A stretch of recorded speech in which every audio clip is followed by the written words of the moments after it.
She flew home early to surprise her family for Thanksgiving. Instead, she landed on a text from her own mother telling her not to come. No explanation, no apology. What she walked into that night, at a party she was never invited to, in a house she actually owned that changed everything.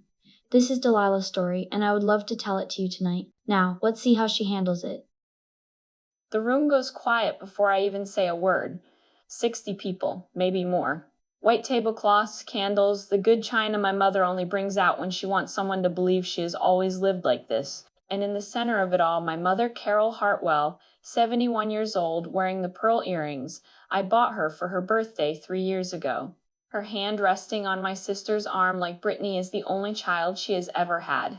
She is mid-sentence when I walk through the door. She sees me. Her face does something I have never seen it do before. Not anger, not guilt, something smaller than both of those, something that looks, if I am being honest, like calculation. I am 43 years old.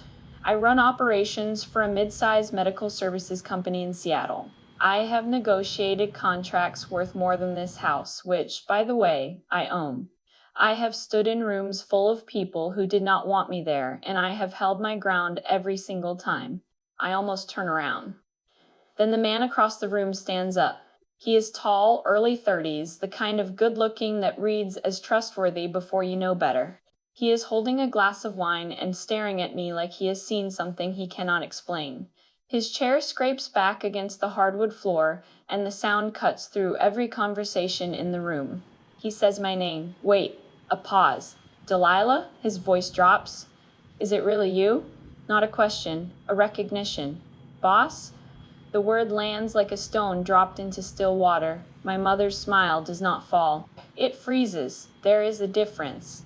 Brittany looks from him to me. Her mouth opens. Nothing comes out. And I stand in the doorway of the house I bought in the city. I flew back to uninvited at the party I was told did not exist. And I think with a clarity that surprises even me, that this is the moment everything changes. Not because I wanted it to, not because I planned it, because he knew my name before she could stop him. That was 4 hours ago.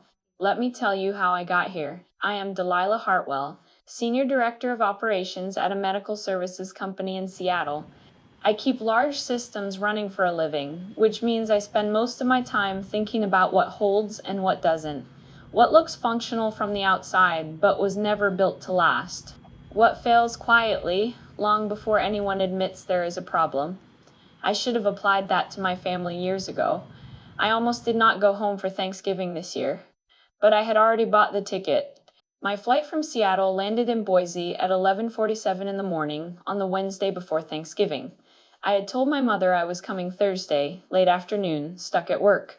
The early arrival was supposed to be a surprise. I had this image of my mother opening the front door, Brittany rolling her eyes in that way that still manages to feel like affection. I had this image and I held it all the way through boarding and turbulence and the 40 minutes I spent in a middle seat between a man with headphones and a woman who kept apologizing for her elbow. The wheels touched down and I turned my phone off airplane mode. Her message came in before I had even unbuckled my seatbelt. 6 words. Don't come home. We're in Hawaii. I read it 3 times. Then I read it again, slower, the way you reread something when the words are perfectly clear, but the meaning will not settle. We are in Hawaii with your sister this year. Sorry for the short notice. That was it.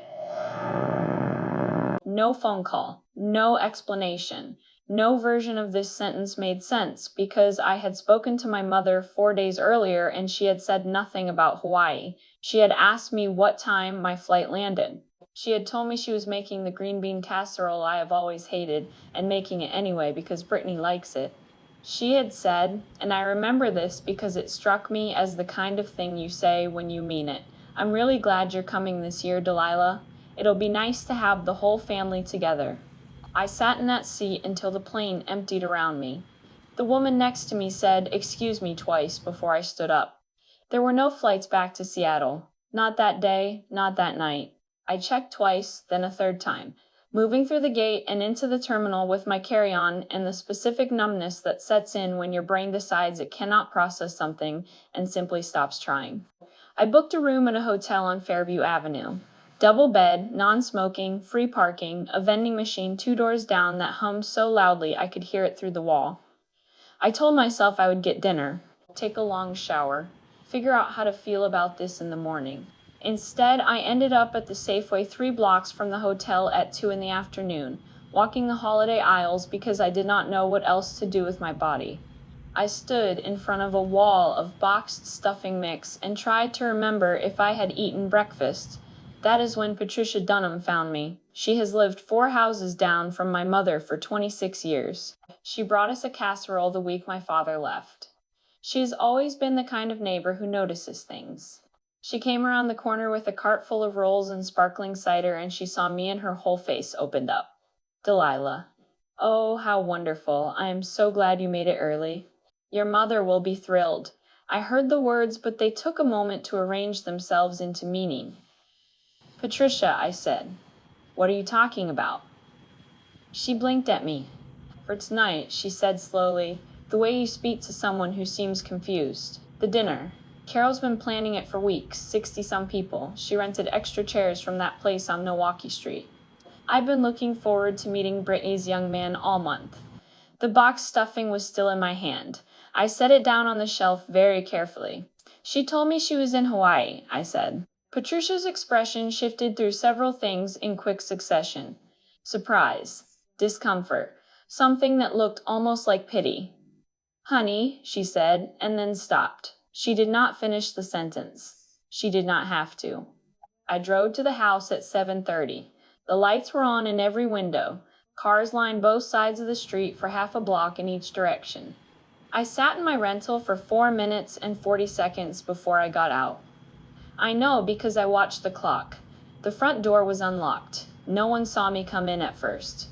My mother was standing near the fireplace, one hand holding a glass of red wine, the other gesturing as she spoke to a couple I did not recognize. She was wearing the blue dress she saves for occasions she considers important. Her hair was done. She was laughing at something. And of course, Brittany has always been the heart of this family, I heard her say. She lights up every room she walks into. We are just so proud. I have heard some version of that sentence my entire life. I have learned not to let it touch me. I stepped fully into the room. My mother saw me, and then the man stood up and said my name and said that other word after it, and 60 people turned to look at me all at once. My sister's fiancé, my employee, Grant Whitaker, 31 Regional Operations Manager at Metavanta Seattle office, who has worked for me for 3 years and who apparently has been engaged to my sister long enough for my mother to plan a party of 60 people and not think, not once, to mention it to me. The room was silent. I looked at my mother. She looked back at me. She had the nerve, I will give her this, to not look away first. The silence lasted long enough to become something physical. I've been in boardrooms where a bad number lands and the air changes. This was like that, except there were candles and someone's grandmother with a plate of appetizers and no idea what she had walked into. Grant was still standing. He is not a man who loses his composure easily. I know this because I have watched him present to rooms full of skeptical executives without so much as a cleared throat. He once handled a vendor crisis on a Friday afternoon that would have sent most people home early with a headache, and he did it with the kind of calm that makes other people calm. It is part of why I promoted him. But right now he looked like a man trying to solve a math problem in a language he did not know he was supposed to be learning. His eyes moved from me to Brittany. Brittany was looking at her wine glass. That told me everything I needed to know about how much she understood what was happening. My mother crossed the room in 12 steps. I counted, because counting was something to do with my mind, while the rest of me stood very still and waited to find out what kind of night this was going to be. She stopped 2 feet from me, close enough that we could speak without being overheard, or so she believed. Close enough that I could see the exact moment she decided on her approach. She chose control. Delilah.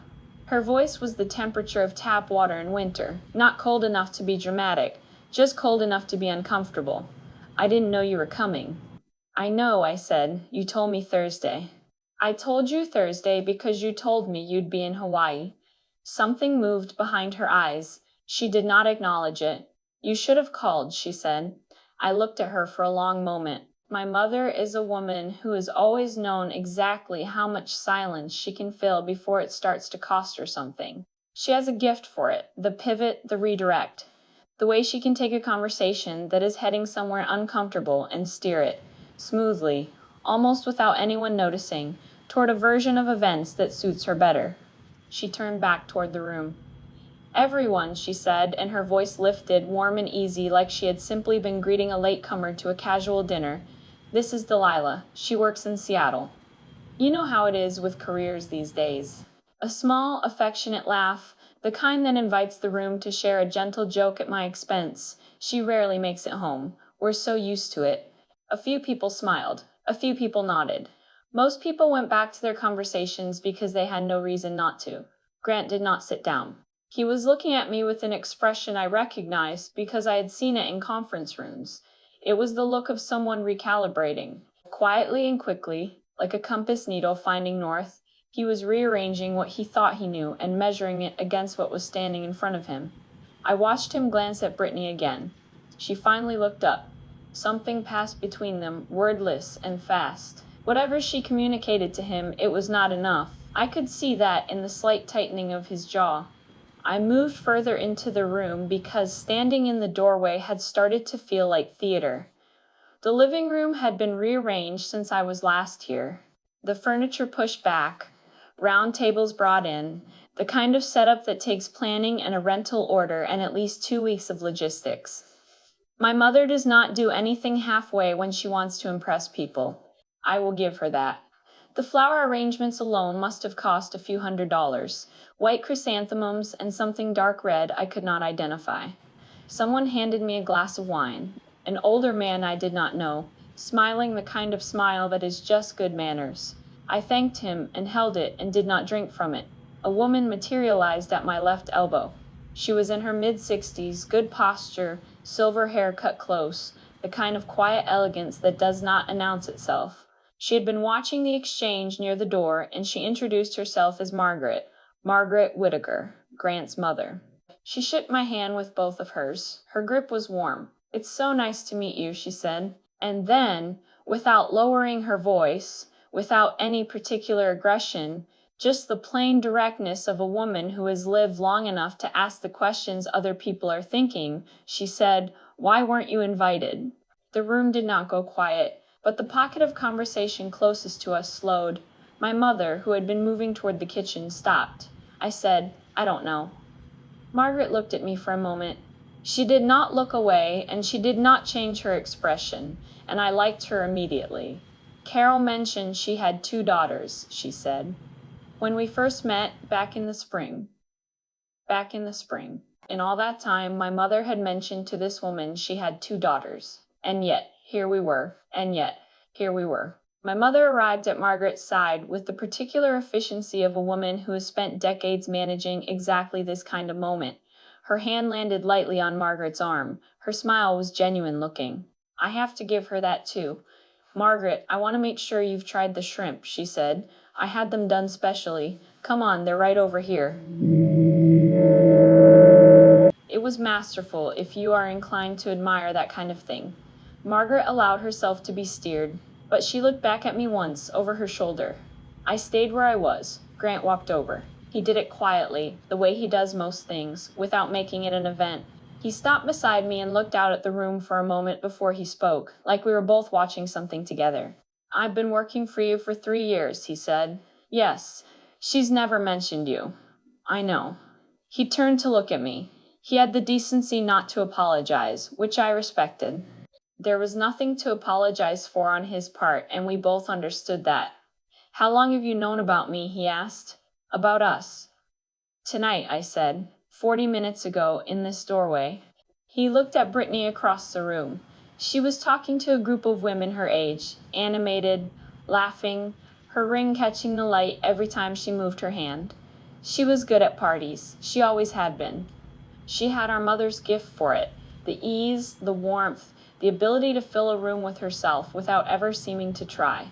"She told me her sister lived far away," Grant said, "that you were close growing up, but things drifted, that you were hard to get a hold of."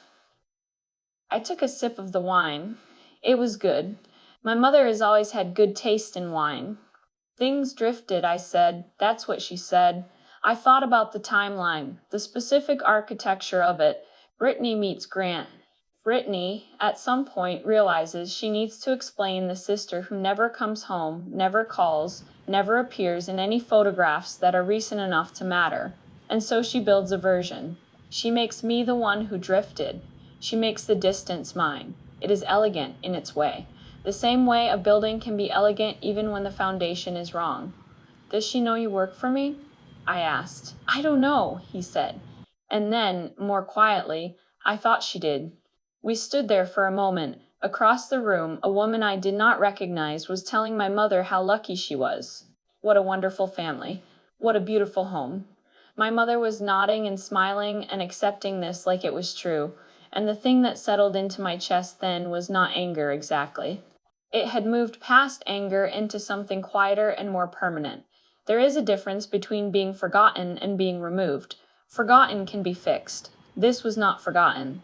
I thought about every time my name had not been mentioned, every gathering I had not been told about, every conversation in which my mother had described her family to strangers and apparently found a way to do it left room for both her daughters, or just one depending on the audience, depending on what she needed from the moment. I thought about the house, this house, with its rented tables and its good china and its fresh flowers. This house that I had purchased 4 years ago when the bank was about to take it, when my mother called me at 11 at night and said she did not know what she was going to do.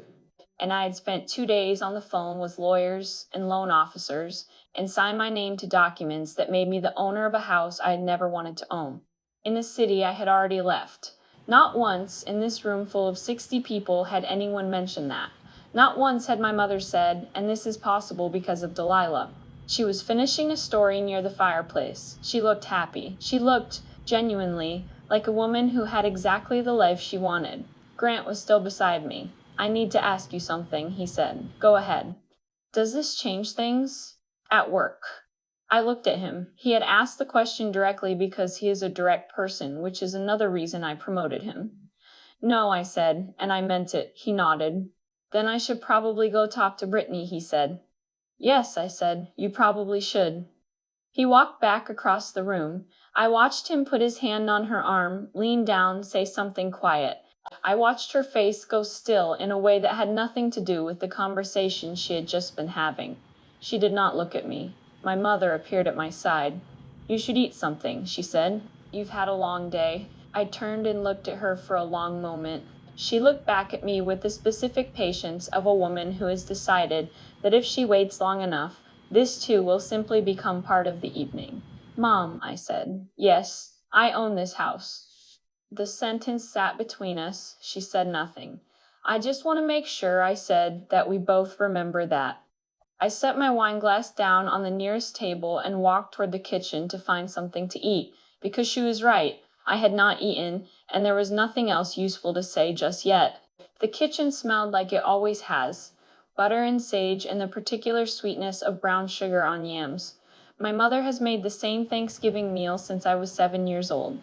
The recipes came from her own mother, handwritten on index cards that are still in the drawer to the left of the stove. The ink faded to the color of old tea.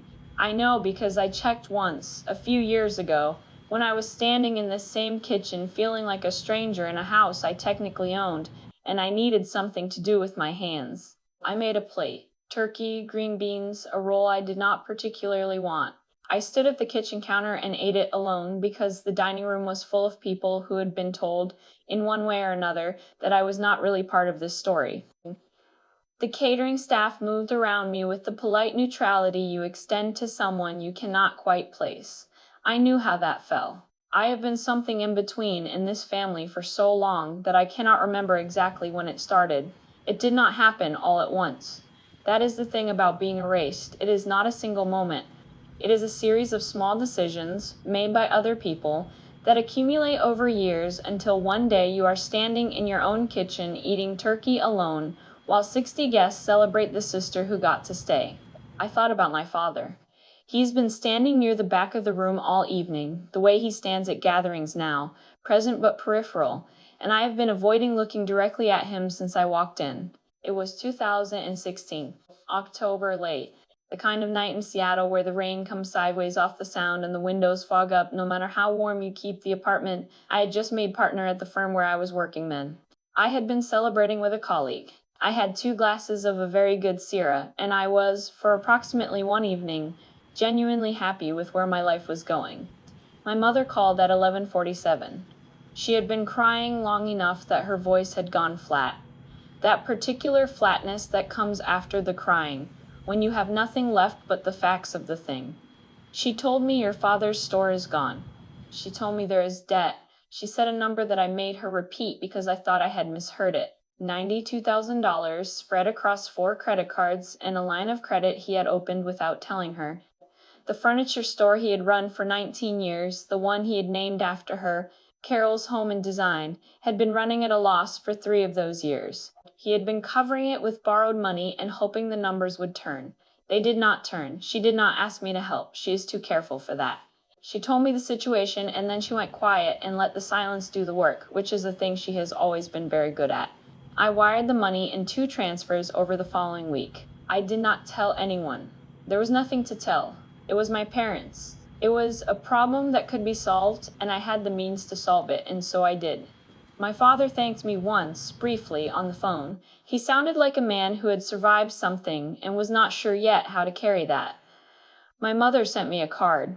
The card said, "We are so grateful," and underneath that, in her careful cursive, "You have always been the strong one." I kept the card for a long time. I am not sure why. Maybe because it was the closest she ever came to saying it plainly. I finished the roll and set the plate aside. In the living room, someone had put on music. Low, instrumental, the kind of background sound that fills a party without demanding anything from it. I could hear laughter. The particular bright laughter of a room that is going well, glasses being refilled, a good story landing right. I thought about 2019. Brittany called me in March of that year. She was 31 and I was 36, and we had not spoken in several months because we had argued at Christmas about something I cannot even fully reconstruct. Now, something about a comment she made about my apartment, about the way I lived, about the fact that I did not seem to need anyone. She had meant it as a criticism. I had let it stand. But she called in March, and her voice was the same flat voice my mother had used 3 years earlier, the voice that comes after the crying. She told me the doctors were saying kidney failure, stage 5, that she was going on dialysis, that the wait list for a donor was long, and the doctors were not optimistic about the timeline. I went and got tested the following week. I did not tell my mother I was doing it. I did not tell Brittany. I went to the hospital in Seattle, and I sat in a room and gave blood and answered questions and came back 2 weeks later for more tests and did not mention it to anyone until the results came back, and the transplant coordinator called to say I was a match. The surgery was in August. I was in the hospital for 4 days. Brittany was longer. I remember lying in the recovery room with the particular stillness that comes after general anesthesia, that cotton-wrapped quiet where the world has not fully reassembled itself yet, and thinking that I was glad. Whatever had been difficult between us, whatever accumulation of small hurts and long silences had built up over the years, she was my sister. I did not want her to die. She did not die. She recovered well, better than the doctors expected. And a few months later, at a family dinner I was not invited to, but heard about through Patricia Dunham, my mother told the assembled relatives and friends that Brittany had received a kidney from an anonymous donor. A stranger. A generous soul whose name they would never know. Patricia mentioned it in passing the following spring. She said, "Isn't it wonderful, the way strangers can save each other?" I said, "Yes, it really is." I have thought about that moment many times. The specific quality of the choice my mother made. Because it was a choice. She knew. She had been in that hospital. She had signed forms. She had sat in waiting rooms on both sides of a wall while 2 of her daughters were in surgery. She knew exactly where that kidney came from. And she looked at a room full of people who loved her. And she told them a story in which I did not exist. My mother has a version of this family she has been building for a very long time. In that version, Brittany is the daughter you love and celebrate. I am infrastructure. The part that works underneath so the visible parts can be beautiful. Infrastructure does not get a toast at Thanksgiving. Infrastructure does not get introduced to 60 guests. And then 2021. The mortgage had been underwater for 2 years. My father, who by then had moved into an apartment across town following a separation that was never quite called a divorce, had stopped contributing to the payments. My mother, who had gone back to work at 63 doing bookkeeping for a dental practice, was covering what she could. It was not enough. The bank sent the first foreclosure notice in February. She called me the day she received it, not crying this time, past crying, into something that sounded like resignation. She told me she did not know what she was going to do. She told me she supposed she would find an apartment. She told me she was sorry to bother me with it. I spent 2 days on the phone with a real estate attorney and a property management contact and my own accountant. I set up Hartwell Property LLC, and I bought the house through it, cleared the mortgage, and arranged for my parents to stay on as residents at no cost. My mother cried when I told her. Genuine tears. The kind that come before the flatness, and I remember thinking that those tears were the truest thing she had shown me in years. She told the neighbors they had refinanced. Got a great rate. Sometimes you just need to be patient with these things. I was standing at the kitchen counter thinking about all of this when I heard Grant's voice from the living room. He was not being loud. He is never loud. But there was a particular quality to his voice, the careful, even tone he uses when he is asking a question he already suspects the answer to, that carried clearly through the doorway. Why didn't you tell me your sister works at Medavanta? A pause. Brittany said something I could not hear. You knew I worked there, Grant said. You knew where I worked when we met. Another pause, longer. Britt. That single word, her name, spoken with the quietness of a man who is recalculating everything. I set down my fork and stood very still. From where I was standing, I could see through the doorway into the edge of the living room. Not all of it, but enough. I could see Margaret Whitaker, Grant's mother, who had been talking to a woman near the window, slowly stop talking. I could see the woman next to her notice the shift in Margaret's attention and follow it. Conversations, when they change the temperature of a room, have a way of spreading, not through volume, through attention. People stop talking about what they were talking about because something more interesting is happening nearby and the human animal is drawn to it before the conscious mind catches up. She's my regional operations manager, Grant said, not loudly, but clearly. She signs my performance reviews. Someone near the fireplace went quiet, and then someone else. Brittany said, voice low and careful, I can explain.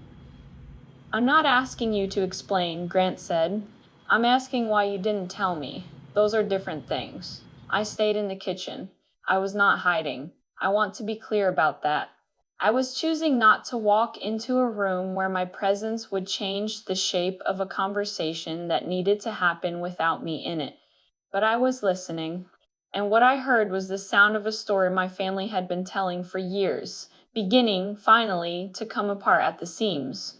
Not because I had pulled at it, not because I had walked in with accusations or grievances or a list of everything I had given and never been thanked for. Simply because a man who knew me from one part of my life had walked into another part and said my name out loud.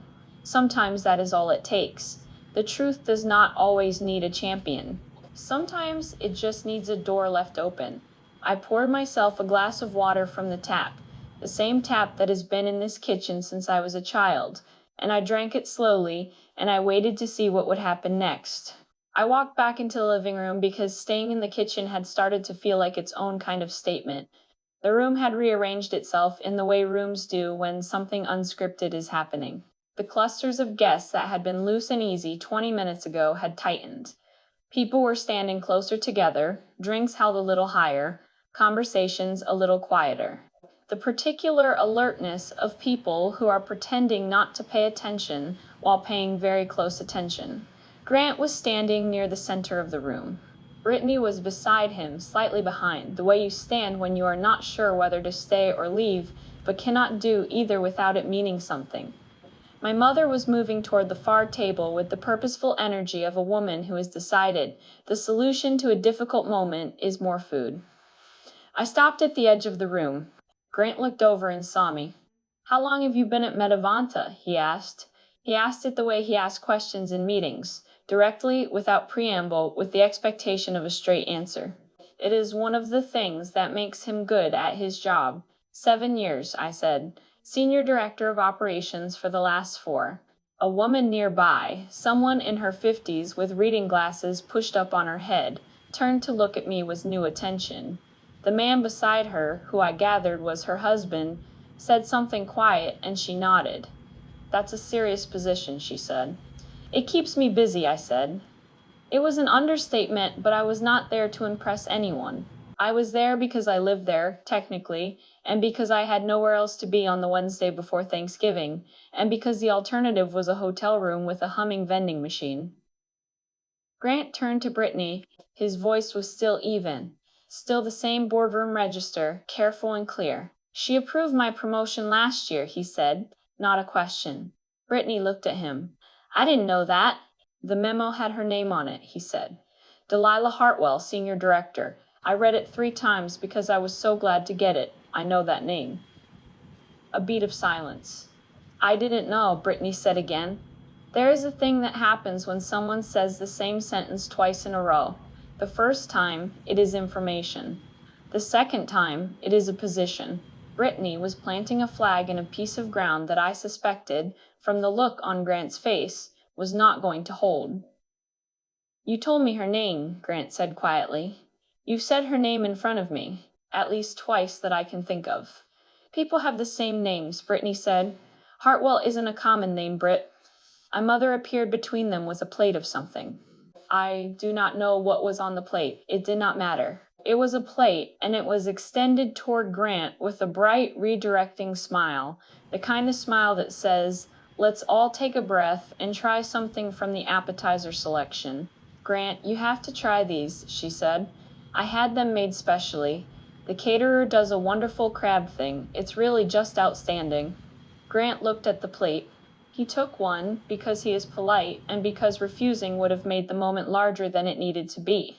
But he did not eat it, and he did not stop looking at Brittany. My mother turned to the room with the particular brightness of a hostess who has decided by sheer force of will that the party is going well. Who needs a refill? She called out, and a few people raised their glasses because that is what people do. But the woman with the reading glasses was still looking at me. What does a senior director of operations actually do? She asked. Her tone was genuinely curious, not pointed, the kind of question someone asks at a party when they have found a more interesting conversation than the one they were having. I oversee regional operations across 4 states, I said.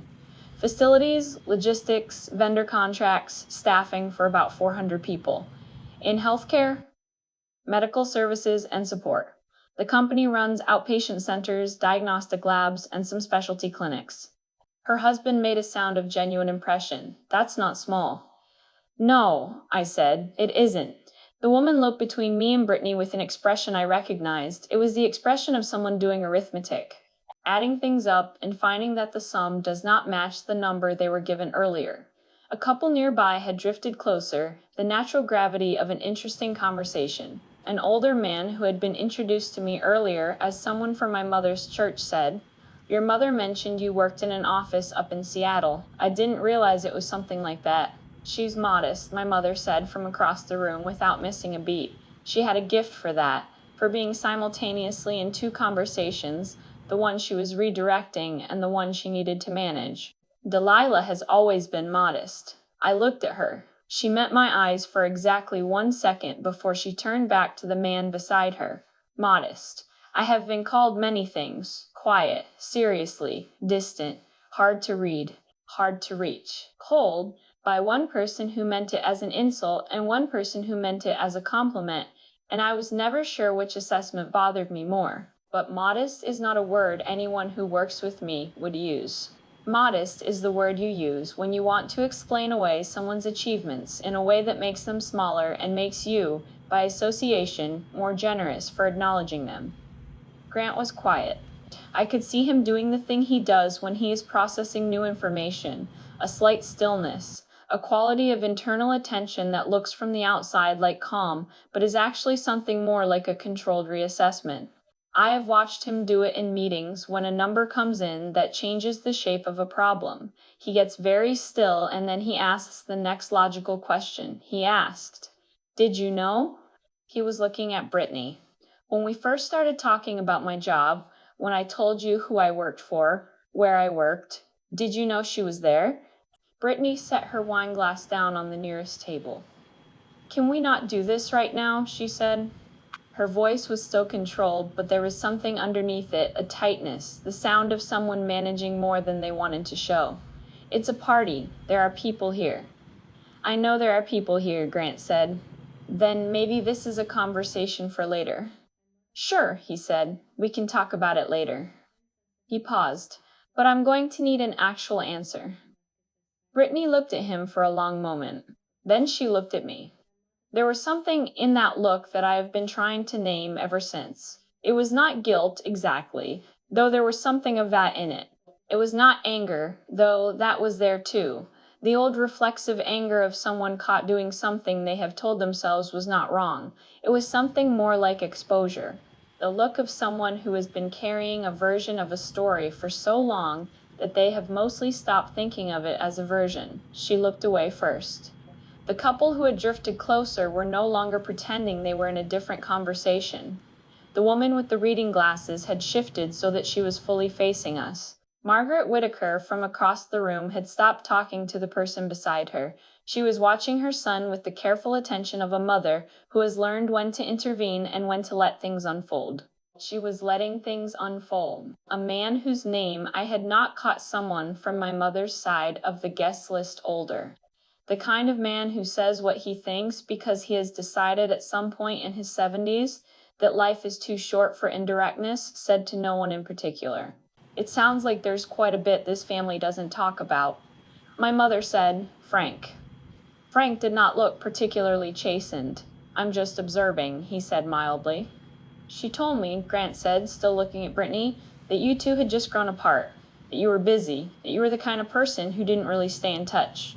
I felt that one land was somewhere specific, not in my chest the way some things do, but lower, in the stomach, the kind of impact that does not announce itself with heat, but with a slow spreading heaviness, the kind of person who didn't really stay in touch. I thought about the money I wired in 2 transfers in October of 2016. I thought about the surgical consent form I signed in July of 2019. I thought about the calls with attorneys and property managers that I made for my office in Seattle in February of 2021, rearranging my afternoon to handle someone else's crisis. The way I had arranged my afternoon around so many crises that I had stopped counting them, I did not say any of that. I looked at Brittany and I said simply, "How long have you and Grant been together?" She blinked. She had not expected me to speak. 2 years, she said. "And you're engaged?" "Yes." "Congratulations," I said. I meant it. That was the strangest part. Even standing there, in that room, holding all of the things I was holding, I meant it. She was my sister. He was a good man. I knew that from 3 years of working with him. The situation was a disaster, but the two of them, taken separately from the situation, were not. She looked at me for a moment, and her face did something complicated that I did not have a name for.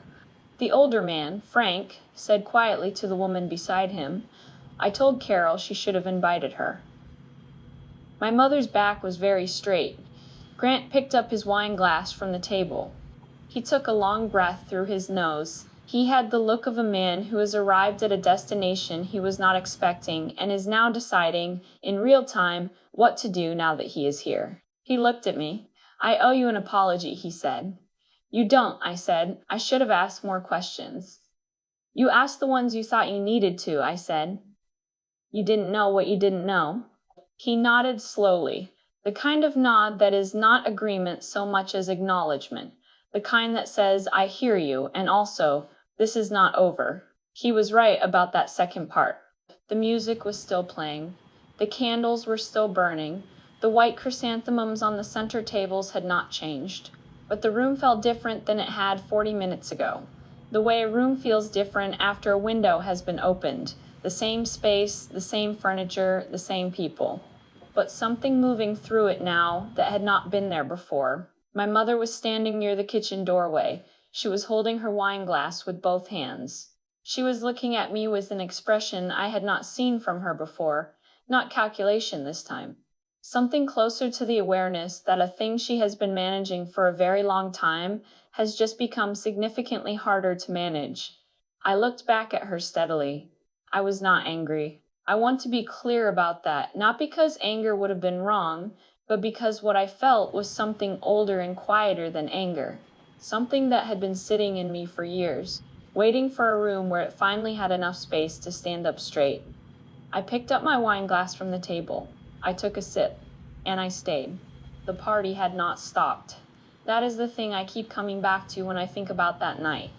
Life has a way of continuing its ordinary business, even when something significant is happening in one corner of the room. The caterers were still moving through with trays. Someone near the back had started a conversation about football that was apparently very engaging. A child, someone's grandchild, was sitting under one of the round tables with a plate of rolls, completely absorbed in some private world. The candles were burning down in their holders, and in the center of it all, Grant Whitaker was standing very still with the expression of a man who has just remembered something. I have seen that expression before in conference rooms, when a piece of information that seemed unrelated suddenly connects to something else and the whole picture shifts. There is a specific quality to it. The eyes go slightly unfocused, not blank, but turned inward, following a thread. Then he looked at me. "There was a meeting," he said slowly, "last spring. A partnership review with St. Mark's Hospital. We were looking at expanding the outpatient referral program. I knew the meeting he was talking about. I had not been in that particular room, but I knew the program. I had signed off on the expansion proposal in March. I remember," he said, still working through it, still following the thread. "One of the physicians was talking about surgical outcomes, case studies they were proud of. There was one he mentioned, a living donor case, a family member. He said it was one of the more complex matches they had done that year." He paused. He mentioned the donor's name. The room around us had gone from the loose inattention of a party to something more focused.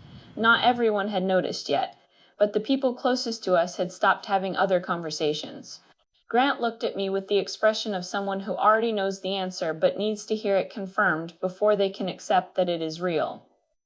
"Your transplant," he said, turning to Brittany. "It was done at St. Shatter's. Mark's." It was not a question. He knew. They had been together for 2 years. He knew the name of the hospital the way you know the names of the significant places in the life of someone you love. Brittany said, yes. One word, quiet. She had gone very still herself. Grant looked back at me. "Were you the donor?" The question landed in the room like something dropped from a height. My mother moved. She stepped forward from where she had been standing near the kitchen doorway, and her voice came out sharp and decisive in a way I had not heard from her in years. "That's private." She said it to Grant, to the room, to no one specific, and everyone at once. "Medical information is private. This is not something we discuss at a dinner party." She was right, technically. She was right in the same way that a locked door is right when what you are trying to do is keep people from seeing what is on the other side. I did not say anything. I did not want to perform it. The moment you announce a gift, it stops being a gift and becomes a transaction, and I did not want to reduce it to that. But I did not deny it either. I held Grant's gaze, and I said nothing, and I let the silence be what it was. He read it. He is good at reading rooms. 3 years of watching him work had taught me that. He reads silences the same way he reads numbers, looking for what they indicate rather than just what they say on the surface. His face changed, not dramatically. Grant does not do things dramatically, but something in it shifted the way the light shifts when a cloud moves the same landscape but different. And he turned back to Brittany with an expression that I can only describe as the face of a man who is revising something he thought he knew. Margaret Whitaker had been standing near the fireplace. She had been quiet for several minutes, which I had noticed because Margaret does not strike me as a woman who is quiet without intention. She had been listening, watching, doing the same kind of calculation her son was doing in her own register with her own set of information. She crossed the room. She did not rush. She walked with the steady pace of a woman who has decided to enter a conversation and has no uncertainty about whether she belongs in it. She stopped a few feet away from me and she looked at me directly and she asked the question in a voice that was entirely clear and entirely serious. She saved your life? She was looking at Brittany when she said it. But the question was about me. The room went quiet. Not the gradual quieting of a party winding down, or even the focused silence of people listening in on something interesting. This was the sudden, total quiet that happens when a sentence lands that is too large for the surrounding noise to continue around it. The football conversation stopped. The caterers paused near the doorway. The child under the table looked up. Brittany's face had gone through several things in the last few minutes, and I had watched all of them. The tightness of someone managing exposure. The controlled blankness of someone trying to decide what to acknowledge. And now something else, something that looked less managed and more raw. The expression of someone who has been carrying a weight for a long time and has just been asked in front of 60 people to put it down and explain what it is. She did not answer Margaret's question. That was its own answer. Grant set his wine glass down on the nearest table.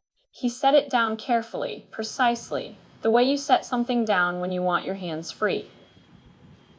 You told me, he said to Brittany, that the donor was anonymous, that you never knew who it was. His voice was still even. That is what made it so difficult to listen to. There was no anger in it yet, just the steady, effortful calm of a person who is being very careful about how they carry something very heavy. Brittany said his name, just his name. He shook his head. A small movement, more to himself than to her. You said you had always wondered, he said. You told me that. You said there were nights when you thought about that person, whoever they were, and felt grateful, that you wished you could thank them. The room was still completely silent. I thought about 3 weeks after the surgery, standing at my kitchen window in Seattle, hoping genuinely that she was going to be all right. I had not wanted acknowledgement, but there's a difference between not wanting acknowledgement and being told you do not exist. Frank, the older man from my mother's side of the room, who had already proven himself willing to say what others were thinking, said quietly to the woman beside him, "Good Lord." My mother said, "Frank, please." Frank said, "Carol, come on now." The woman with the reading glasses had her hand over her mouth. Margaret was still looking at Brittany. Her expression had moved through the recognition stage and arrived somewhere harder, not cruel. Margaret does not strike me as a cruel person, but clear. The specific clarity of a mother who has just understood something about the situation her son has walked into. "She gave you a kidney," Margaret said. Not a question this time, a statement. The kind of statement you make when you are establishing the facts of a thing out loud so that they cannot be walked back. Brittany looked at the floor. Grant turned to look at me. There was something in his expression that I did not know how to receive. It was not pity, which I would not have wanted. It was not the awkward admiration people sometimes direct at people who have done something they themselves could not imagine doing, that uncomfortable mixture of gratitude and guilt. It was something more straightforward than either of those. It was the expression of a man who has been given a piece of information that has reorganized his understanding of a situation, and who is honest enough to let that reorganization show on his face. "I'm sorry," he said to me. "You don't need to be." "I'm not apologizing for something I did," he said. "I'm just sorry. There's a difference." I looked at him for a moment. He was right. There was a difference. And the fact that he understood that distinction told me something about him that I had not known from 3 years of professional proximity, which is that he is the kind of person who is precise about what he means. Brittany said very quietly, "I can explain." Grant looked at her. His face had done the last of its moving. It had arrived somewhere that was not anger, not yet, but had the particular stillness of something that has made up its mind. "I know you can," he said. "You're very good at explaining things." He picked up his wine glass from the table. He took a long sip, and then he turned to me with an expression that was almost, in the strangest possible way, the expression of someone meeting a person for the first time. "I have a lot of questions," he said. "I know," I said. "Not tonight." "No," I agreed, "not tonight." My mother had not moved from her spot near the kitchen doorway. She was holding her wine glass with both hands, and she was very still. The stillness of a woman who has spent 40 years managing the story of her family and has just watched a significant portion of it become impossible to manage. She did not look at me. She looked at Brittany. And for the first time that evening, it occurred to me that there might be a conversation in this house tonight that had nothing to do with me at all. A conversation between my mother and my sister about what they had built together, the particular architecture of the story they had been telling, and whether it was going to hold now that someone who loved Brittany knew what the foundation was made of. The candles were burning lower. The child under the table had gone back to his roles. The football conversation did not restart. I stayed where I was, in the house I owned, at the party I had not been invited to, and I held my wine glass and I breathed, and I let the room be exactly what it was. I had not noticed Leonard Brooks when I first walked in, but I noticed him now.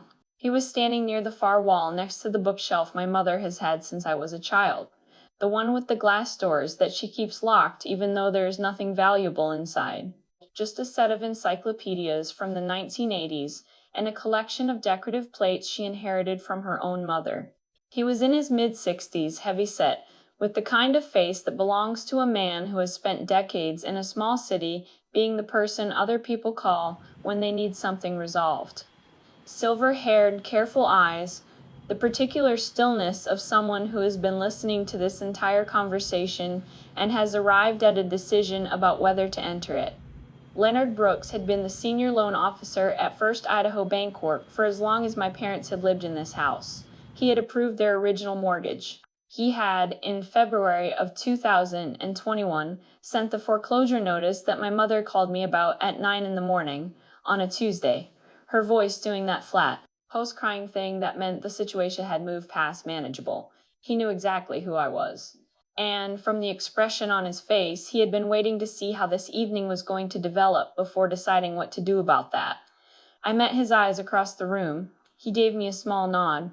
The kind that means I see you, and also I have something to say. My mother saw the nod. Her head turned from Leonard to me and back to Leonard, with the speed of a woman who has just identified a problem and is calculating how quickly she can get in front of it. She started moving toward him, not rushing, never rushing, but with that efficient hostess energy that she can deploy like a tool. The wine refill the appetizer plate, the redirect the bright smile that says, "Let me take care of you over here while nothing happens over there." She did not make it in time. Leonard Brooks had spent 40 years in community banking in a mid-sized Idaho city. He understood the value of timing. "Delilah," he said, and his voice carried with the natural authority of a man who is accustomed to speaking in rooms where people listen. "I didn't know you'd be here tonight. It's good to see you." "Leonard," I said. "Good to see you too." My mother arrived at his elbow. "Leonard, can I get you anything? I think there's still some of the good Cabernet left. I was just saying hello to Delilah," he said pleasantly. He looked around the room with the mild, observational air of a man at a dinner party. Beautiful home. Always has been. "Thank you," my mother said. Her hand was on his arm now. Light, social, the practiced pressure of a woman trying to steer a conversation without being seen to steer it. Leonard looked at her hand. He looked at her face. He has known my mother for 26 years. He knows exactly what that hand on the arm means. He smiled at her with the gentle, immovable patience of a man who has decided he is going to say what he is going to say. "I was actually thinking," he said, to the room more than to any one person, "about the last time I saw Delilah in person. Must have been 4 years ago now. She came into the branch on a Thursday. Sat in my office for about 2 hours going through documents. My mother said, 'Leonard,' just his name. The way she had said to Frank earlier, the same inflection, the one that is not quite a warning but is adjacent to one. The sound of a woman who is asking, with a single word, for a favor she is owed." Leonard looked at her with kind eyes and continued. "She was thorough," he said. "I'll tell you that. She had already spoken with a real estate attorney, had the LLC documentation ready, and had reviewed the foreclosure timeline. I've worked with a lot of buyers over the years, and she was one of the most prepared I've ever dealt with." He paused. She bought this house out of foreclosure proceedings in March of 2021. Paid cash through Hartwell Property, LLC. We had the whole thing closed in 11 days. The room absorbs this, the way a room absorbs information that changes the shape of everything that has come before it. Grant turned to Brittany. I watched it happen.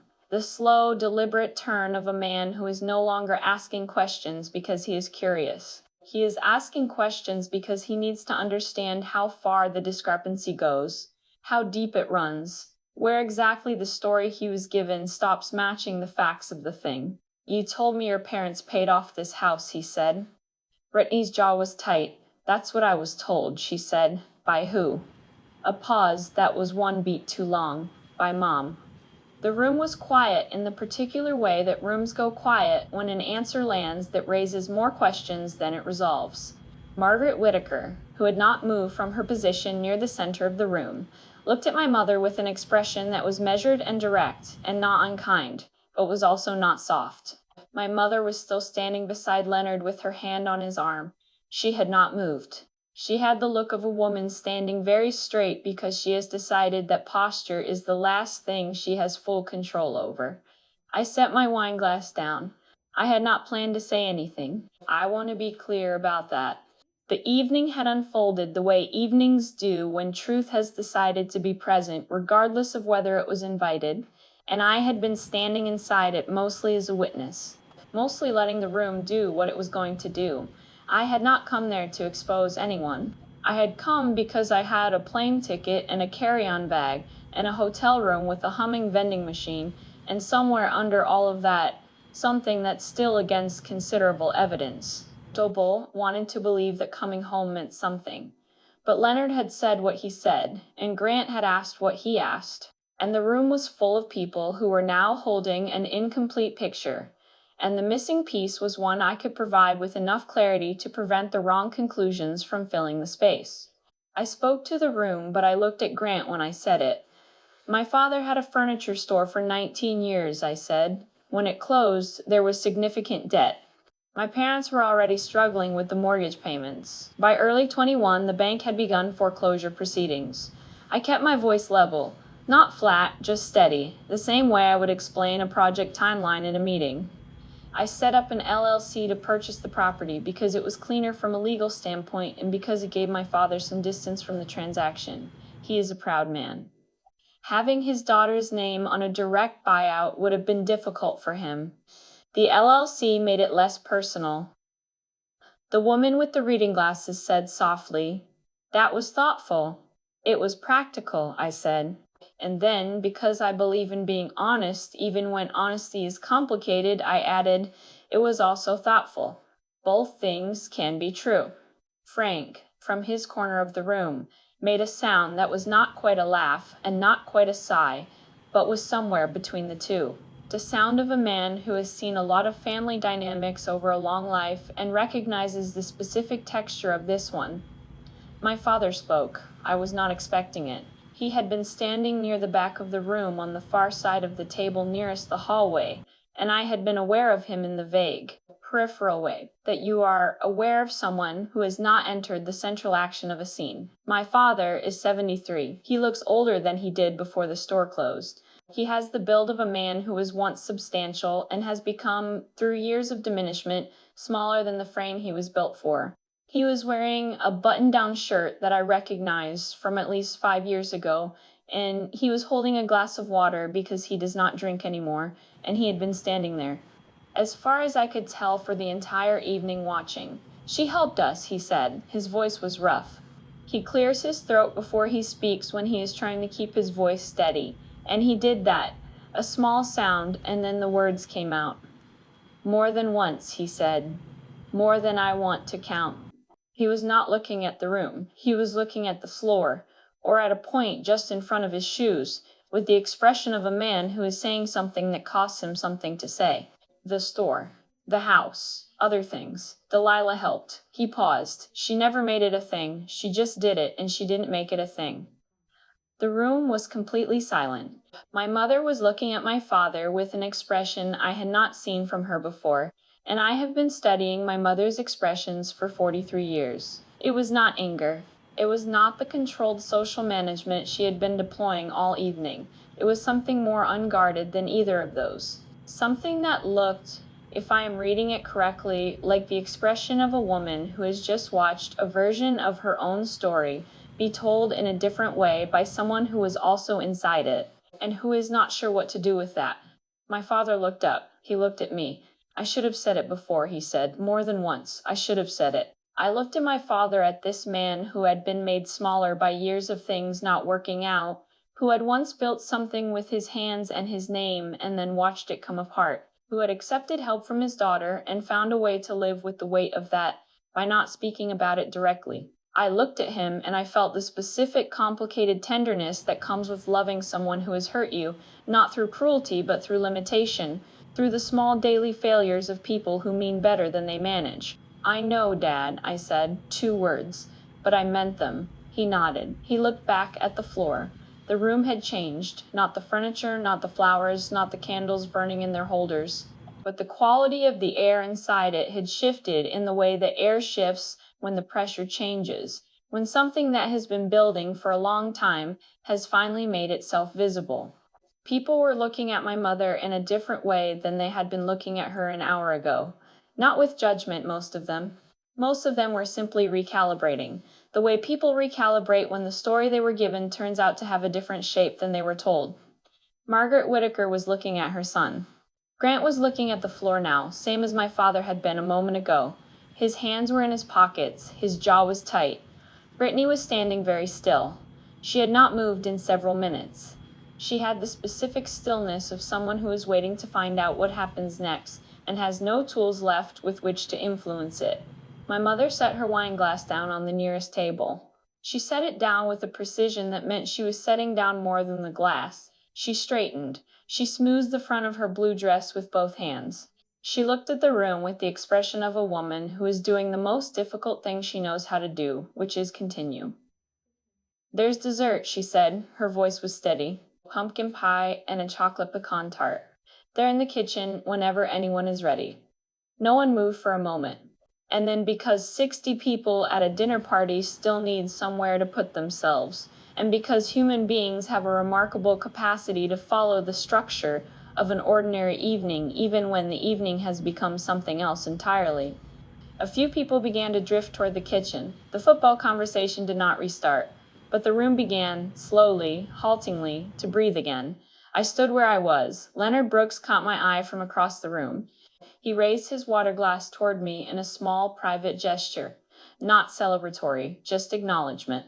The nod of a man who has watched something complicated resolve itself toward something true, and who is old enough to know how rarely that happens. I nodded back. My father had moved to stand near the hallway. He was not looking at anyone. But he had not left the room either, and that, for now, was enough. The dessert did not happen. A few people had drifted toward the kitchen the way my mother intended, following the social script she had laid out for them. And for approximately 4 minutes, it seemed possible that the evening might find its way back to something manageable. The candles were still burning. The pumpkin pie was presumably still in the kitchen. The ordinary machinery of a dinner party was still technically available to anyone who wanted to use it. Grant did not want to use it. He had been standing near the center of the room with his hands in his pockets, very still, in the way that I had come to understand meant he was not done. He was not a man who left things unresolved. It is the quality that makes him valuable in operations work. The refusal to accept an incomplete picture, the need to follow a discrepancy all the way to its source before closing the file. He looked at Brittany. "Tell me about the financial support," he said. His voice was quiet, not gentle, not harsh, just quiet in the particular way of someone who has decided to be very precise about this. Brittany looked up from the floor. Her eyes were bright, but she had not cried yet. She was still holding herself together with the particular effort of someone who knows that crying will end one kind of conversation and begin another kind, and is not ready for either. "What do you mean?" she said. "You told me," Grant said, "that you helped your parents through some hard years, that you were the one they called, that you sent money when your dad's business was struggling. Those are things you said to me, Britt. I'm not misremembering them." Brittany said nothing. I remember, he continued, because I thought it was admirable. I told my mother about it. I said, she's the kind of person who steps up for her family. That mattered to me. He paused. So I need you to explain to me how that story fits with what Leonard just said, and with the kidney, and with everything else that has come out in the last hour. Brittany looked at my mother. It was a brief look, fast, the kind you try not to let anyone catch. But the room was paying attention in a way that rooms rarely pay attention, and several people caught it, including Margaret, including Leonard, including Frank, who had settled into a chair near the wall with the patient resignation of a man who has accepted that he is going to be here for a while. My mother straightened. Grant, she said, and her voice had shifted back into the warm, reasonable register of a woman who is trying to reestablish the terms of a conversation. This is a family matter. I understand you're upset, and I understand this evening has been surprising, but I really think... Carol, Margaret said. My mother stopped. Margaret said at once just the name, in the same tone she had used earlier when she asked why I had not been invited. Not aggressive, not loud, just the steady, unmovable tone of a woman who has decided that she is also a mother at this table and that she has standing in this conversation. My mother closed her mouth. Grant looked at Brittany and waited. Brittany looked at the floor for a long moment.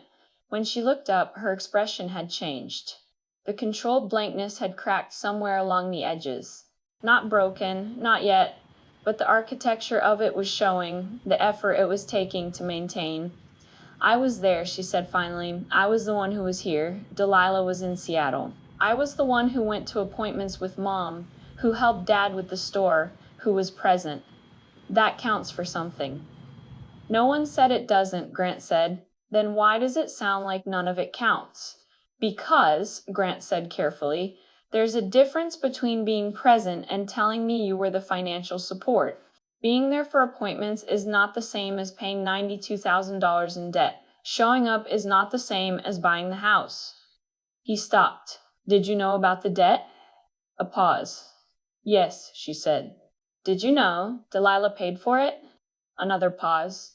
Longer. Yes. The word landed in the room with the particular weight of a small word that contains a large thing. Grant's expression did not change, but something behind it did. Something in the eyes, a shift from the controlled recalibration he had been doing all evening into something that was less managed and more immediate. My mother's voice came in fast. She chose her career over this family. The warmth was gone from her voice now. What was underneath it was harder, older, the tone of a grievance that has been held for a long time and has finally decided that it has nothing left to lose by being spoken. Delilah left. She has always been gone. She built her life somewhere else, and she made it very clear that this was not where she wanted to be. Everything she did from a distance. A check is not the same as being present.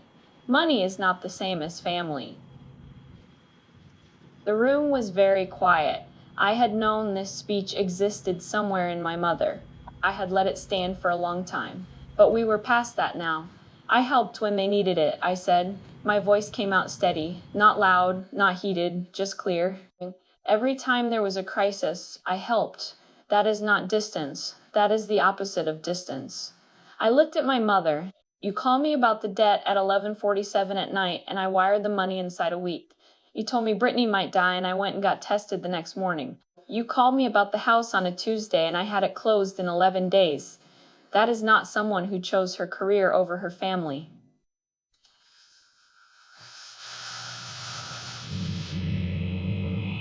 That is someone who was called and came every single time. My mother looked at me. For a moment, something moved in her face, something that was not the controlled social surface and not the harder grievance underneath it. Something deeper than both of those. Something that looked almost like the face she might have if no one was watching. And she let herself feel the full weight of what she had built and what it had cost. It lasted approximately 3 seconds. Then she looked away.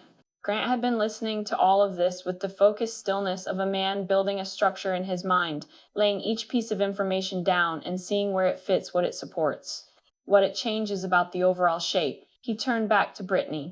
The kidney, he said, the mortgage, the debt. He said each word with a small pause between them, like items being placed on a table. She did all of that. Brittany's eyes were wet now. She was past the point of preventing the crying and had moved into the territory of managing it, keeping it small, keeping it contained. The way you cry when you are trying not to be seen crying. Yes, she said. And you let me believe you were the one who held this family together. I was here, Brittany said, and her voice broke on the last word, just slightly, just enough. I was the one who was here. That has to mean something. It does mean something, Grant said. I'm not saying it doesn't. He took a slow breath. But you hid the woman who saved your life. The sentence sat in the room. And the woman, he continued, who kept this family afloat. Brittany was crying now, quietly the way she does things with a kind of practiced restraint, but the tears were moving and her shoulders had dropped, and the composed, beautiful version of her that had been standing in this living room all evening was gone, replaced by something more true and more difficult and considerably harder to look at. I did not feel triumphant. I want to be honest about that because I think it matters. I have heard stories about moments like this one. Moments where the truth comes out in a room full of people and the person who is wronged stands in the center of it and feels the satisfaction of having been seen. I did not feel that. What I felt was tired in a way that went deeper than one night in a hotel with a humming vending machine. I felt the specific exhaustion of someone who has been carrying something heavy for a long time and has just watched it set down, not gently, not at a time and place of their choosing, but drop loudly in front of 60 people. And underneath the exhaustion, something quieter, something that felt almost like grief. Not for tonight, for all the years before tonight that had made tonight possible. My mother stepped forward. That is enough. Her voice was sharp now, the social warmth entirely gone. Grant, you are a guest in this home, and you are humiliating my daughter in front of her family and friends, and I will not stand here and allow. I'm not humiliating her, Grant said. His voice was still even. It had not risen once through this entire conversation. That evenness was, I realized, more devastating than anger would have been. Anger can be dismissed. Anger can be called an overreaction. This was not anger. This was a man asking clear questions and listening to the answers and drawing the only conclusions the answers supported. I'm asking her questions, he said. She's answering them. He looked at my mother with an expression that was not disrespectful but was also entirely immovable. If the answers are difficult to hear, that's not something I did. My mother opened her mouth.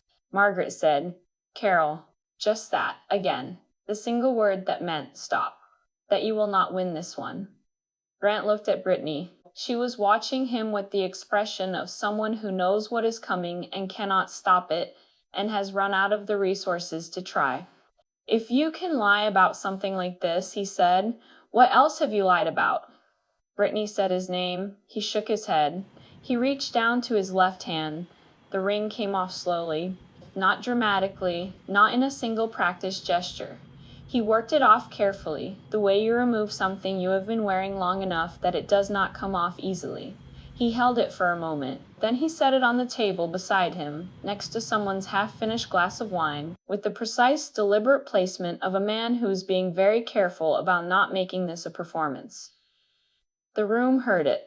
The small sound of a ring set down on a tablecloth should not be audible in a room of 60 people. But the room had been quiet enough, and everyone had been paying close enough attention that it was heard. Brittany made a sound that was not quite a word, and then the room began to move. Not all at once. It started at the edges. Two women near the front door reached for their coats with the efficient movements of people who have decided that they have witnessed enough, and that the kindest thing they can do now is leave.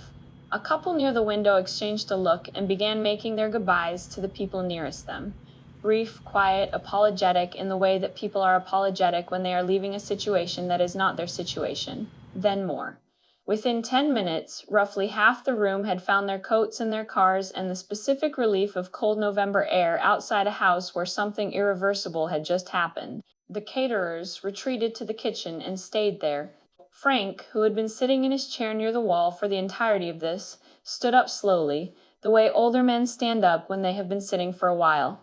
He put on his jacket. He looked at me on his way to the door.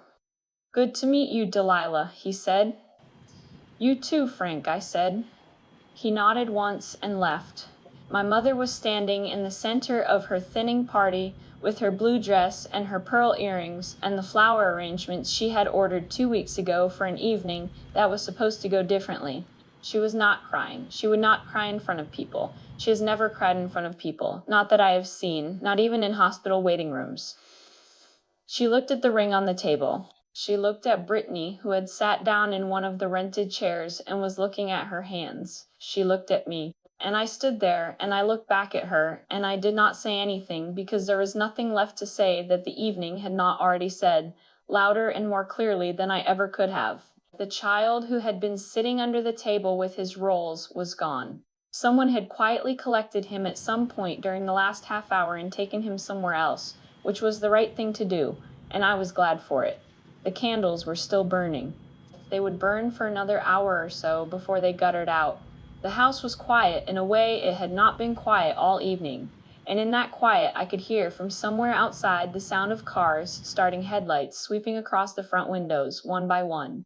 The ordinary sound of people going home on the night before Thanksgiving, going home to their own houses, their own families, their own versions of the truth. The room had gone quiet in the way that rooms go quiet after something breaks. Not the silence of a party winding down into contentment, the satisfied quiet of people full of good food and good wine, ready to say their goodbyes and drive home slowly in the dark. This was the silence of a space that has been altered.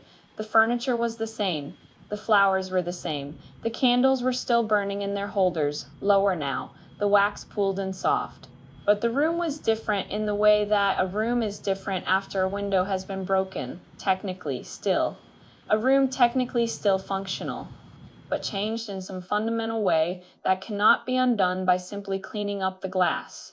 About 30 people remained. The ones who had stayed were the ones who did not know how to leave, or who felt that leaving would be its own kind of statement, or who were simply too embedded in the evening to extract themselves cleanly.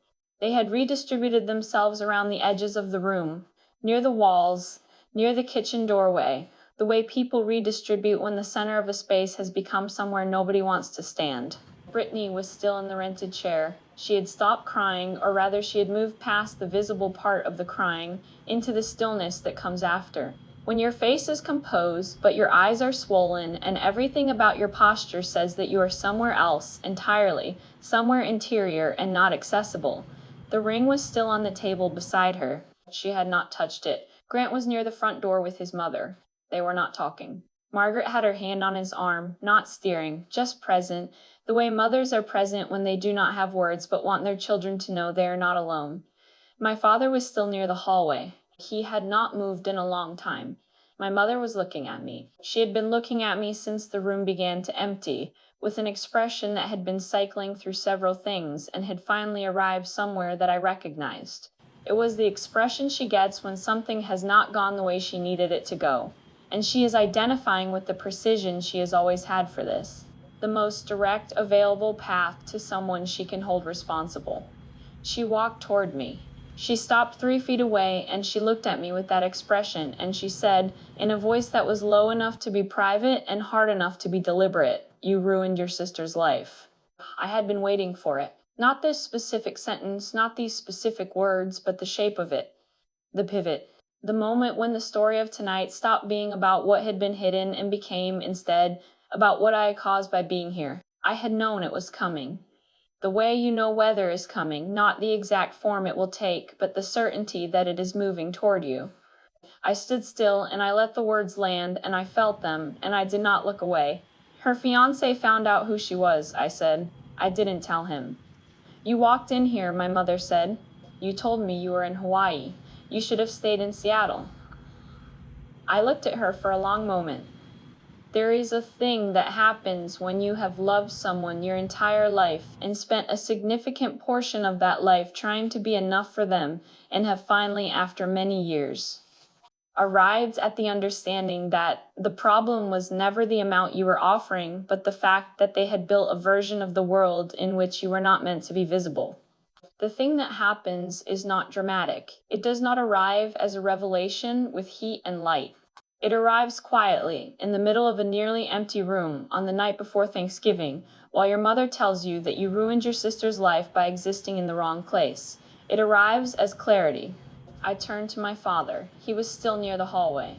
He was looking at the floor, and his hands were loose at his sides, and he had the expression of a man who has said more tonight than he has said in years, and is now very tired and does not know what to do with what is left. "Dad," I said. He looked up. "I've been sending money every month," I said, "for years. Not just the debt and the house, every month. A transfer on the 15th. I don't know if Mom told you, but it's been going into the joint account since 2017. He looked at me. He did not say he didn't know. He did not say he knew. He looked at me with the expression of a man receiving information he may have half known and chosen not to examine because examining it would have required him to do something with it. "It's kept the utilities on," I said. "The insurance. The property taxes that come through the LLC. The credit card she uses for groceries." I paused. "I know you know some of that, Dad. Maybe not all of it, but some." He said, "Delilah." Just my name. The way he used to say it when I was a child, and he wanted me to understand something he did not have the words for. "That stops tonight," I said. The sentence was simple. 6 words. I had not planned them. They had not arrived in my mind as a decision I was making, so much as a recognition of a decision that had already been made somewhere underneath the thinking part of me. Made quietly and without drama sometime in the last hour while I was standing in this room watching the story of my family rearrange itself into its true shape. My mother made a sound. It was not quite a laugh and not quite a scoff. It was the sound she makes when she has heard something she finds implausible. When someone has said something, she has categorized it as a negotiating position rather than a statement of fact. "You won't do that," she said. She said it with the calm confidence of a woman who has known me for 43 years and has built a reliable model of how I behave and fully expects that model to hold. I looked at her and I thought about how long I had been that person, and whether I had been that person because it was who I was, or because it was the only role this family had ever made available to me. Then I turned away from her and I looked at the room. I looked at it the way I look at buildings when I am assessing them, not as a place where things happen, but as a structure, the bones of it, the load-bearing walls, the foundation underneath everything you can see, the fireplace I paid to have serviced, the window I kept meaning to reseal, the hot water heater I replaced without mentioning it, every quiet repair that had my name on it and nobody else's. My name was not on the mailbox. My name was not in any photograph on these walls. My name had been, in this house and in the story told about this house, essentially absent, but my name was on the deed. "My house," I said, 2 words. Quiet, not performed, not delivered for effect, just true. My mother looked at me. The confidence in her expression shifted. Not collapsed, not yet, perhaps not ever entirely, because my mother is a woman who has maintained her version of things through considerable pressure, and I did not expect one evening to undo that completely, but it shifted. A hairline fracture in something that had presented as solid. My father closed his eyes briefly. Margaret Whitaker, near the front door, heard it. I could tell from the way she very deliberately looked somewhere else. The courtesy of a woman who understands that some moments belong only to the people inside them. I picked up my bag from where I had set it down near the door when I arrived. My carry-on, still packed, still with the clothes I had brought for Thanksgiving. I had imagined in a hotel in Seattle 3 weeks ago when I bought the ticket. Dark pants, a good sweater, the book I had been reading on the plane. I put on my coat. My mother said, "Delilah." I buttoned the coat. "Delilah, we need to talk about this." I looked at her one more time. "Family doesn't erase the person who kept them alive," I said. I said it without heat, without the tremor that I could feel somewhere in my chest, but had decided not to let into my voice. I said it the way I say things in meetings when I need them to be heard and remembered and not argued with in the moment. I looked at my father. He had opened his eyes. He was looking at me with an expression that was too complicated to name and that I did not have time to fully read. "Take care of yourself, Dad," I said. He said, "I'm sorry, Delilah." 3 words. Small, rough, insufficient for the size of the thing they were trying to carry, but real. I could hear that they were real in the way that you can hear the difference between the words a person has rehearsed and the words a person is saying for the first time in meaning. I know, I said. I walked out the front door. The cold came at me immediately, the specific dry cold of a November night in Boise, clean and sharp, the kind that makes the inside of your nose ache on the first breath. The street was quiet. Most of the cars that had lined both sides were gone now. A few remained, belonging to the people who had stayed, and I walked past them to the rental car I had parked halfway down the block. I sat in the car for a moment. I did not cry. I am noting that not because crying would have been wrong, but because it is accurate. I sat in the driver's seat in the dark on a residential street in Boise, and I felt the full weight of the evening settle onto me, all of it at once. The hotel room and the text message and the Safeway and Patricia and the party and the ring on the table and my mother's face when I said my house. And I felt it and I breathed through it and I did not cry. Then I started the car and I drove. There was a flight at 6:45 in the morning out of Boise to Seattle. I had already looked it up on my phone in the kitchen at some point between the green beans and Leonard Brooks, and I had booked it without deciding fully that I was going to use it, just because having it felt like having a door. I had approximately 7 hours. I drove north toward the highway through the quiet streets of the neighborhood where I had grown up past the Safeway, where I had run into Patricia that afternoon, which felt like it had happened several days ago. Past the hotel on Fairview Avenue, where my room was still paid through the morning, and the vending machine was presumably still humming. I got on the highway and I pointed the car toward the airport and I drove at a steady 65 miles an hour through the dark Idaho night, and I thought about the monthly transfer. $1,500 on the 15th of every month since 2017, separate from the debt I cleared in 16, separate from the house. 8 years of transfers that had nothing to do with either of those things.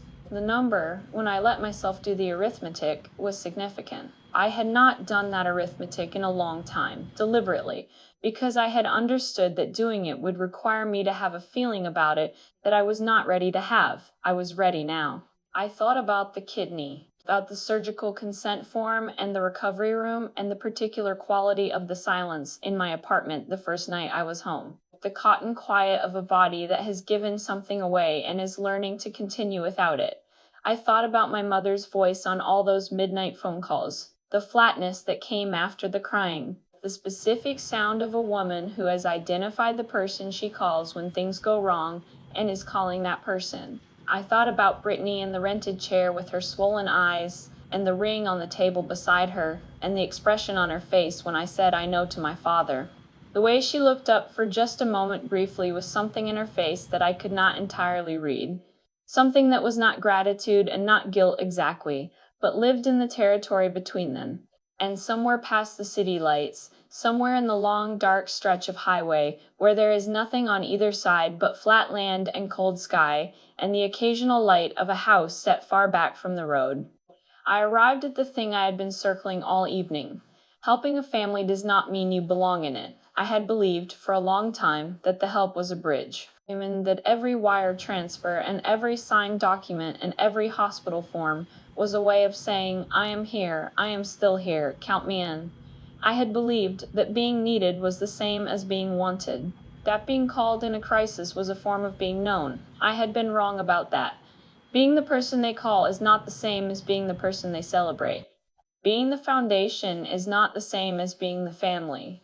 You can hold up a house your entire life and still not be welcome at the table inside it.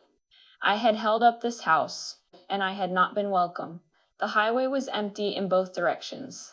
The sky above the high desert had too many stars to count. The kind of sky you forget exists when you live in a city, and I drove under it at 65 miles an hour with the heat on and the radio off and a feeling in my chest that was not quite relief and not quite grief, but was made of elements of both. It was the feeling of something ending, not catastrophically, not with fire and noise, just ending the way things end when they have been over for a long time and someone finally, quietly acknowledges it. I would cancel the transfers in the morning. I had already decided. The monthly $1,500, the property tax account, the insurance payments routed through the LLC, all of it, not in anger, not as punishment, just because it was time and because the person I had been sending that money to comfort was not a family that had lost its way, but a story that had never included me. And I was done funding a story I was not allowed to be in. I emerged onto the ramp toward the airport. The terminal lights were visible in the distance, orange and steady against the dark. I thought about my apartment in Seattle, the good coffee I kept in the freezer, the view of the water from the east window on clear mornings, the silence of a space that was entirely mine, that had only my name on it, that nobody could take from me because nobody had ever been given the impression that it belonged to them. I thought about Monday morning, about my desk and my calendar and the work I was good at and the people I had built something real with, professionally, carefully, over years of effort that had been seen and acknowledged and rewarded. I thought about Grant Whitaker and what Monday morning would look like, and I set that aside because it was a Monday morning problem and this was a Wednesday night. I pulled into the rental return lane and I sat for a moment with the engine running. And I thought about you. Maybe you know this feeling. Maybe you are the one in your family who handles things. The one who gets the midnight calls. The one who does not say no because you have learned, somewhere along the way, that saying no has a cost, that saying yes does not, or so you believed. The one who sends the money and signs the forms and shows up when it matters and then drives home alone and does not talk about it. Maybe you have been doing this for years. Maybe, like me, you have told yourself that this is what love looks like, that this is your role, that the family would come apart without you, and that keeping it together is worth whatever it costs. I want to ask you something. What would happen if you stopped? Not in anger, not as a threat, just stopped, set it down, drove away. What would be left? And more importantly, what would be left of you? I turned off the engine. I got out of the car in the cold November night and I pulled my carry-on from the back seat and I locked the door and I walked toward the terminal. The automatic doors opened. The light inside was warm and ordinary and indifferent. The way airport light always is the same at midnight as it is at noon. The same on Thanksgiving Eve as it is on any other day. A light that does not know or care about any of the things that happened in the last 8 hours. I walked into it anyway. I was going home.